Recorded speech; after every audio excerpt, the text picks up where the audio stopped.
Okey, tak ada sikit mesin basuh. Bila kita tekan on aja dekat situ. Motornya bergegar-gegar dekat depan ada bunyi ya. On aja. Belum lagi apa-apa. Oh, enggak.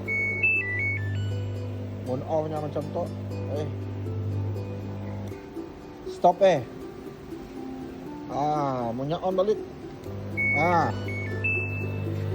Ada bunyi pelik-pelik dekat depan tu. Assalamualaikum. Adakah kita orang ada masalah macam mesin basuh tu, dek? Tekan on aja. Belum tekan start dah. Motor dah berbunyi-bunyi. Tok. Bukan masalah motor nampak? Alhamdulillah udah steady, udah mantap Dan kita buka-buka dan kita nangga ada masalah. Dekatnya pun motherboard tok. Tok motherboard nampak? Hangus hangus. Dekat dalam tok. Okey.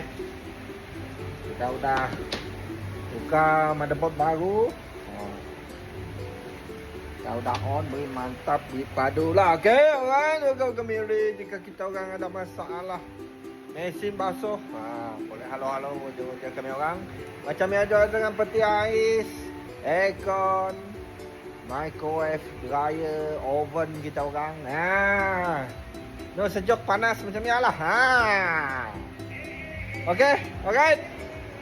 Kita boleh repair segala jenis peti sejuk, segala jenis mesin basuh. Okey, segala jenis aircon insya-Allah. Mun kita orang nak hantar, boleh hantar aja terus ke kedai kami orang di sana di Incito. Okey, alright. Warga-warga Miri, terima kasih.